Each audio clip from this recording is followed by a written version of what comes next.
Hello friends, आपण मैंने भावुं कि यहाँ कौन तेज चलतु आपण सहित मुझे रेसिपीटी सेयार कर छोटू बड़ पर्यटन समस्ते खाईपारे आ खास कर डायबिटीज पेसेंट बहुत हेल्दी आ टेस्टी यूनिक तेज चलतु स्टार्ट करवा। तो प्रथम आम गोटे कंचा कदली नहीं जा गोटे बा दुईटी आपण इच्छा अनुसार नहीं एठी मु दुईटी कदली नहीं प्रथम यह आम हलदी आ लुण पकईकी गोटे प्रेसर रे 2-3 सीटी देवा पर्यंत सिझेदेवा। सिझीगला यह एक प्लेट को काढ़ीदेवा। काढ़ीदेला आधे आम दबा किछि दही। तो आपण टेस्ट अनुसार केते खट्टा चाहूँगी कि कम बेसी चाहूँगी से हिसाब रे आपण दही ऐड करेंगे। तो मुझे दुईटी कदली 2 टेबल स्पून मानिया दही ऐड करची। जो चामच रे आम साधारणतः खाती ये जो दही आ कदली को आम भल भाव मिसेकी चकटी दबा। यापर आम गैस रे कढ़ई कि तावा कि पैन आप जहाँ भी बसई पारे ताकू नहीं तादे आम दबा 2 चामच मानिया सोरिष तेल। तापर ये दुईटी गोटे सुखिला लंका छिड़ेकी तापर देती सोरिष तापर देती रसुण। आपड़ जदि रसुण न चाहूबे ताले स्किप करदे। अदा छेचा टे देदेवे आहरी बढ़िया लगे। तापर मुझे 2टी डेम्फ भृषंग पत्र नहीं ऐड करदे। ये भृषंग पत्र को निश्चय पकेबे, आर टेस्ट बहुत ही बढ़िया, बास्ना भी बहुत बढ़िया आसीबो।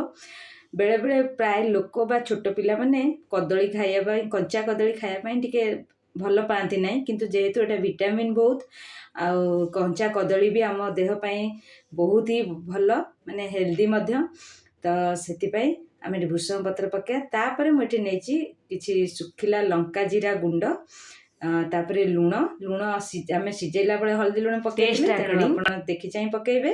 तापर ये मुझे टिके हेंगू आपको सबको आम भल भाव भाजी दबा। भाजी दे सारापर आम जो कदली आ दही की चकटी की रखी ताकू एथिरे ऐड करदे। देखिए यहाँ एते बढ़िया लगे। आपण जदि काहाको किछि न कहिबे ताले केही भी जानि परिबेनी जे एटा कदली रे तयारी। एहाकू आपण कदली रो भर्ता कहि पारंती, कदली रो चटनी कहि पारंती बा कदली रो चोखा कहि पारंती, जहा इच्छा आपण कहि पारंती। एहाकू आपण रुटी पिठा परोटा आउ भात खिचुड़ी सबुथिरे खाई परिबे।